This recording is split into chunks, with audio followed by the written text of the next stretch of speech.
There is a moment the morning after you retire when you reach for your phone to turn off your alarm. And then you remember. You don't have one set. You lie there, ceiling above you. No emails waiting, no commute to calculate, no meeting you're already 5 minutes late for. Just morning. And that's when it hits you.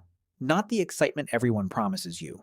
Something else. Something nobody warned you about. Because here's the part nobody tells you about retiring at 40 with $3 million. The money part, you figured out. 4% a year, $120,000, $10,000 a month. The math works. You've checked it 100 times.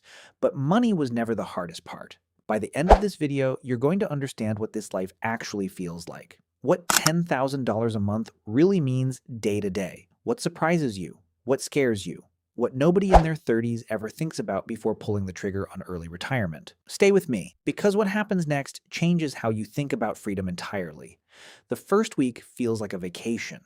You sleep past 7, you make coffee slowly, you sit outside in the middle of a Tuesday morning while your neighbors are stuck in traffic, and you think this is it. I actually did it. Your phone has $10,000 sitting in your account.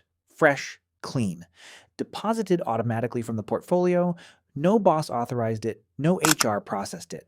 You earned it by being patient, by being smart, by building something over 15 years that now works while you sleep. The feeling is hard to describe. It's not just happiness, it's closer to relief, like a weight you've carried so long you forgot it was there, suddenly gone. But then week 2 arrives, and something shifts. You wake up on a Wednesday, no plan, no purpose assigned by someone else. And for the first time in your adult life, that feels strange. Not bad, but strange. Because your entire life, time was structured by obligation, school, work, deadlines. Even weekends had a shape: recover, recharge, repeat. Now time stretches out in every direction, and it's yours completely. And you realize you've never had to decide what to do with it before. So you travel. You book a flight somewhere you've always said one day. Flights, hotels, food. Experiences you spend around $1,800 over 10 days. It doesn't hurt, because your monthly budget has room for it. Let's break that down for a second. $10,000 a month. Your housing is handled, mortgage paid off, or rent set at a number that doesn't stress you. Call it $3,000. Food, utilities, car, another $2,000. Healthcare, because you're off employer coverage now, around $800. That leaves over $4,000 every single month for everything else. Travel, hobbies, experiences, generosity. And here's where it starts getting interesting, because that $4,000 feels different than you expected. If you're building toward financial freedom, if you're a salaried worker who wants to break free from the paycheck cycle and actually own your time, hit subscribe. Every video on this channel is built for you, the people doing the work, the people building the future. Here's something nobody tells you.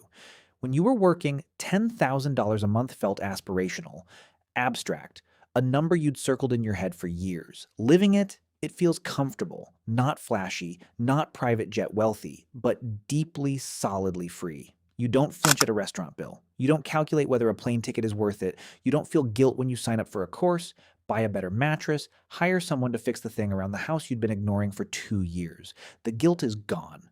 That might be the most underrated part of financial independence. The guilt of spending money finally gone. But here's what you also notice. The things that bring you the most satisfaction at this income level aren't the expensive ones. It's time. It's Tuesday afternoons at a coffee shop. It's being present for the people you love without half your brain stuck in a spreadsheet. But then, around month 3, something unexpected happens with the money itself. You check your portfolio one morning and the balance is down. Not dramatically, but down. 3 million became 2.8 in 3 weeks. No warning, no reason you could control, and you feel something you didn't expect to feel after retiring: fear. Because when you were working, a market dip was uncomfortable but manageable. You had income coming in. The portfolio dropping didn't change your life tomorrow. Now, it's all you have. This is the psychological weight of early retirement that nobody puts in the spreadsheet. The math says 4% is sustainable over decades. History agrees. But history doesn't care that it's your money, your freedom, your entire plan. What gets you through it is something you built before you retired: a cash buffer. 2 years of living expenses sitting outside the market.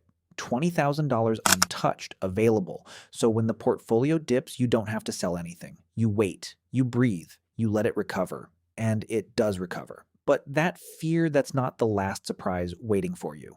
Someone asks you at a dinner party, what do you do? And you pause.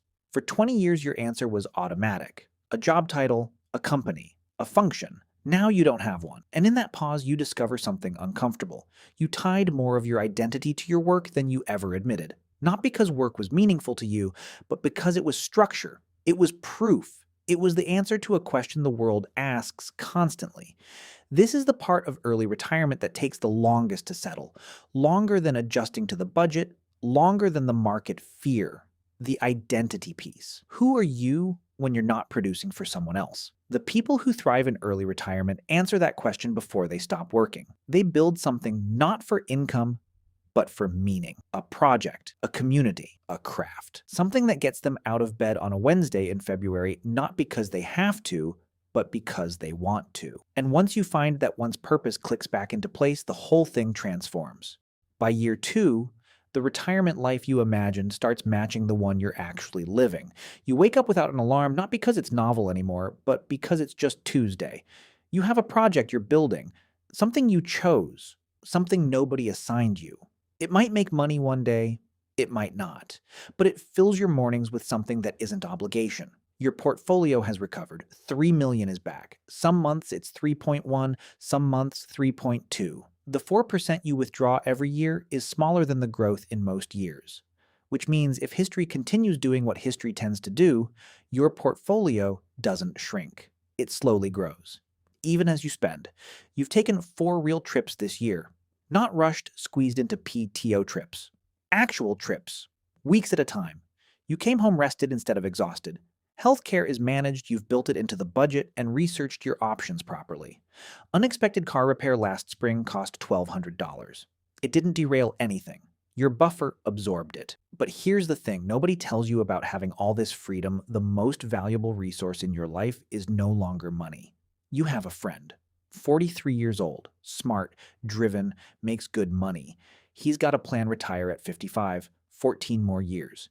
And you look at him not with judgment, but with a quiet ache, because you know what 14 years feels like now.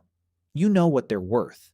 Time is the one resource you cannot manufacture, cannot earn more of, cannot invest your way into having back. Every year you trade for a salary is a year you don't get twice.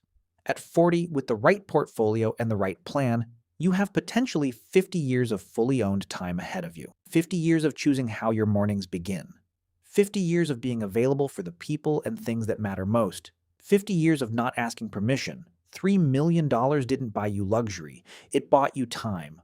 All of it. Yours. And that sitting on a Tuesday morning with nowhere you have to be feels nothing like what you imagined when you were grinding through years of savings and discipline to get here. It feels better, quieter, more real, more human. You started this morning by reaching for an alarm that wasn't there. By the time the coffee was done, you'd already decided how the day would go. Not based on a calendar someone else filled in, not based on a deliverable that had to ship, based on what you wanted, what you felt called toward, what made this particular Tuesday worth remembering. That's what $3 million and a 4% withdrawal rate actually buys you. Not a number, not a lifestyle, not a flex for a dinner party. It buys you back the one thing that was always yours and that you spent the first 40 years of your life handing to someone else. Your time, your terms, your life. The alarm is off, the calendar is blank, and the only question left is, what are you going to do with all of it?